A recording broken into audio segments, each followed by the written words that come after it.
그러한 믿음 없이 하나님이 행하신 일이라고 인정하지 못하고 뭐 요셉의 같은 경우에는 형들이 나를 이렇게 만들었다. 형들 때문에 내 인생이 정말 꼬였다. 형들 때문에 내 인생이 아주 폭망했다. 형들이 나를 하나님이 주신 비전을 같이 붙들고 하나님이 주신 그 비전을 위해서 같이 힘을 썼더라면 나를 미워할 이유도 없고 나를 팔아먹을 이유도 없지 않느냐. 이 모든 일이 다 당신들 때문이다. 얼마든지 형들을 원망하고 평생 저주할 수 있었어요. 그리고 아버지를 원망할 수도 있었어요. 아버지 당신이 형제들하고 좀 똑같이 나를 대해주지. 왜 색동 옷을 입혀주고 왜 형들보다 더 나를 사랑하고 왜 형들보다 나를 더 유별나게 아끼고 왜 이렇게 차별 대우를 해서 형들이 아버지 때문에 나를 미워하게 만들어서 가정에 이 평지풍파가 일어나게 만들었느냐. 이 모든 일의 원인이 바로 아버지 당신 때문이다. 당신이 여호와 하나님을 섬기면 뭐하냐? 하나님의 약속을 받으면 뭐하냐? 당신이 자식들 하나 똑바로 공평하게 사랑해줄 줄 몰라서 가정에 이 풍파를 일으킨 원인이 당신 아니냐? 우리 가문의 원흉이 결국 당신 아니냐? 아버지 때문에 우리 가문이 이렇게 된 거 아니냐라고 요셉이 원망할 수도 있었다는 거예요. 그러나 요셉은 하나님이 요셉을 쓰신 이유는 아버지도 그렇고 형제들도 그렇고 그렇게 살고 있었는데 그 중에 요셉은 그래도 하나님이 우리의 가정에 나를 통해서 이러한 비전을 주신 것은 반드시 하나님이 뭔가 하실 일이 있어서 행하신 것이다. 그러니 내가 참자. 내가 하나님의 약속을 붙들고 그 약속이 이루어질 때까지 내가 인내하자. 이런 하나님 중심의 사상이 요셉에게 있었기 때문에 하나님이 요셉을 쓰셨다.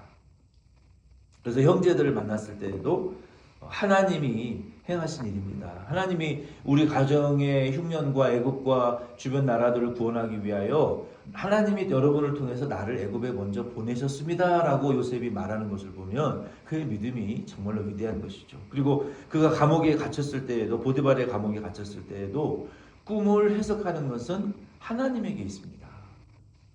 하나님이 꿈을 해석하게 해주실 것입니다 라고 41장 16절에 요셉이 또 말했고 40장 8절에 그리고 41장 16절에는 대답도 하나님이 하실 것입니다. 평안한 대답을 주시는 분도 하나님이십니다. 그래서 요셉이 아직 온전히 만들어지지 않은 상태였지만 그 상태에서도 요셉은 하나님 중심, 주권 중심적인 믿음이 있었기 때문에 하나님이 그를 택하셨다는 것을 우리가 알 수 있습니다. 요셉이 이와 같은 믿음을 가지고 아버지의 임종을 앞두고 두 아들을 이끌고 야곱에게 갔어요. 야곱은 이제 나이가 많아서 시력이 완전히 상실되어져 있는 그런 상태입니다. 우리가 나이가 들면 이렇게 건강이 약해져요. 뭐 시력이 약해지든가 평소에 내 몸에 그 약한 부분이 우리가 나이가 들면 더 심각해지는 것 같아요. 일반적으로 눈이 평소에 약한 분은 나이가 좀 많이 들면 시력이 더 나빠지고 어떤 분들은 뭐 치매도 오고 허리도 굽고 다리도 절룩거리고 뭐 내장 내부 기관이 약한 분들은 뭐 위장이나 대장이나 이런 데 문제들이 많이 생기고 또 그렇잖아요. 근데 야곱은 눈이 많이 약했던 것 같아요. 시력이 지금 거의 상실되어질 만큼 앞에 안 보이는 상태였는데 그래서 요셉이 장자 므낫세를 왼손에 데리고 야곱의 오른편에 놓고 차자 에브라임을 오른손에 놓고 야곱의 왼편 앞에 이렇게 놓고 이제 그 얻게 하고 이제 기도를 이제 받았어요. 유대인들의 전통은 남자의 그 생식기 아래 손을 넣고 이 복을 받는 그러한 전통이 있기 때문에 이 두 아들을 야곱의 무릎에 끼우고 그리고 손을 넣고 이제 복을 받는 그런 이제 그림인 것입니다. 근데 요셉이 그 장면을 바라보는데 장자에게 오른손을 올리고 축복을 할 줄 알았더니 야곱이 오른손을 앞에 있는 므낫세가 아니라 맞은편에 있는 에브라임에게 손을 얹고 왼손은 장자 므낫세의 손을 얹고 이렇게 축복 기도를 하는 거예요. 그래서 요셉이 아버지 이 손을 바꾸십시오 그랬더니 나도 안다. 나도 알지만 성령이 손을 바꾸어서 기도하시는데 이걸 내가 어떻게 막을 수 있겠느냐. 둘 다 큰 민족을 이룰 것이고 복을 받을 거니까 걱정하지 말아라 하고 요셉을 축복했다는 것입니다.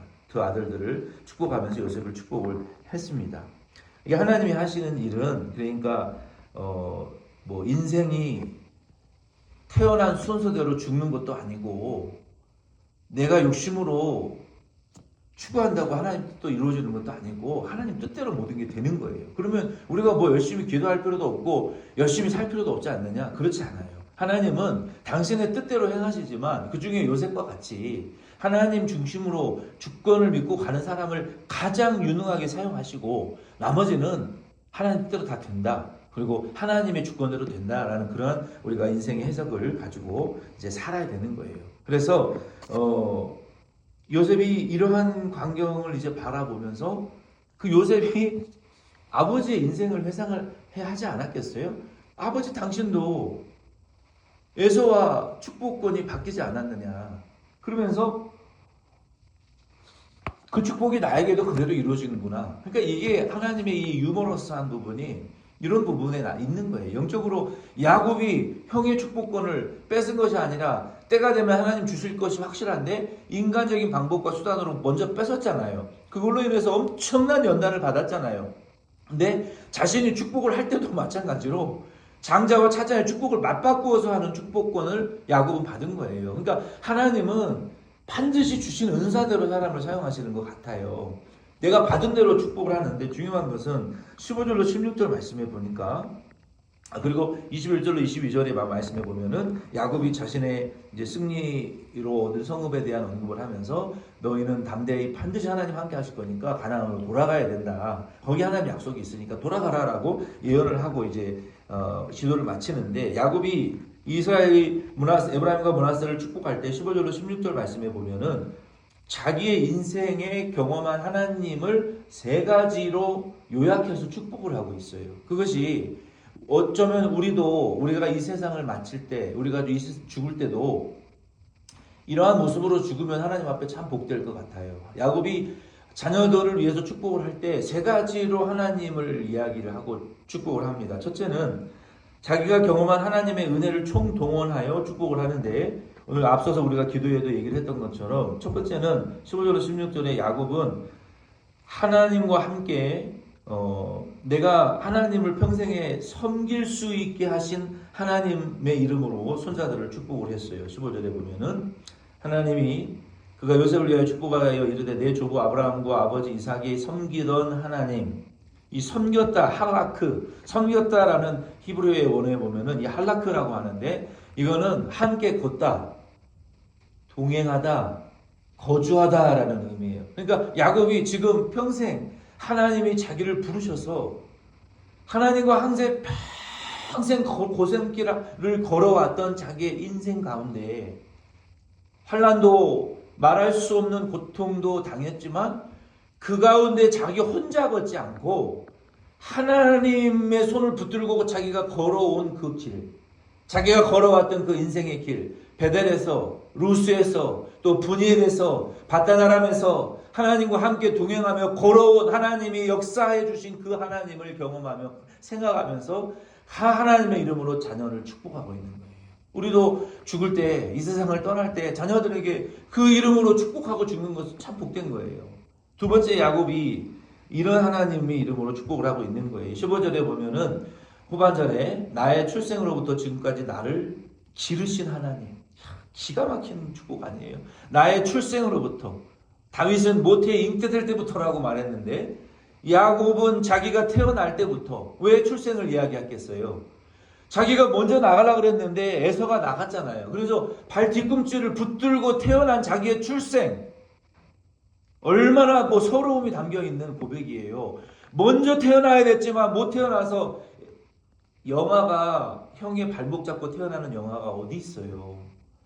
그만큼 강렬하게 하나님의 축복을 원했던 자기의 출생으로부터 지켜주시고 지금까지 길러주신 하나님, 이 길러주셨다라는 히브리어 원어의 말씀에 보면은 풀을 뜯기다, 방목시켜 먹이다, 그런 의미가 있어요. 하나님이 우리를 먹여주신 하나님, 자기를 평생에 내 몫을 챙겨주신 하나님, 그 하나님을 야곱은 길러주신 하나님에 대한 하나님의 이름으로 너희들에게도 하나님이 출생으로부터 평생에 너희를 먹이고 길러주시기를 원한다, 이런 축복으로 하나님의 이름으로 축복을 했고, 세 번째는 모든 환난으로부터 나를 건져주신 하나님. 그렇게 기도하는 이유는, 건지다라는 것은 건져내다, 속량하다, 구원하다, 친족이 되어주다. 보아스가 룻의 그 책임을 맡아준 것처럼, 친족이 되어준 것처럼 우리를 구원해 주시는 그 하나님의 이름으로 야곱이 축복을 했다는 거예요. 그들과 동행하시기를 원하고, 하나님이 그들을 길러주시기를 원하고, 그들에게 환난에서 구원을 베풀어 주시. 생각을 해보세요. 이만하면 충분한 거예요. 하나님이 동행하시면 충분한 것이고, 하나님이 먹여주시고 길러주시면 충분한 것이고, 모든 환난으로부터 구원해 주시면 충분한 거예요. 이런 은혜가 어디 있어요? 이런 축복으로 야곱이 손자들에게 복을 빌고, 하나님이 그렇게 역사하시기를 이만하면 족하다 하는 믿음으로 복을 빌어주었던 것처럼, 우리들도 자녀들을 위해서 축복할 때 이렇게 기도하시기를 바랍니다. 하나님, 나와 동행하셨던 것보다 저들과 더 충만히 동행해 주십시오. 나를 먹이고 길러주셨던 것보다 더 충만하게 먹이고 길러주십시오. 하나님, 나를 환난에서 구원해 주셨던 것처럼 저들을 더 구원하시고 저들에게 함께해 주십시오. 이만하면 충분한 거예요. 우리 부모 된 분들이 자녀들을 위해서 빌 수 있는 이만한 복은 없어요. 이런 복으로 매일 아침 축복하시고 매일 복을 비시고 하나님께 부탁하시며 우리 자녀들을 축복하실 수 있는 야곱과 같은, 이스라엘과 같은 저와 여러분 될 수 있기를 바랍니다.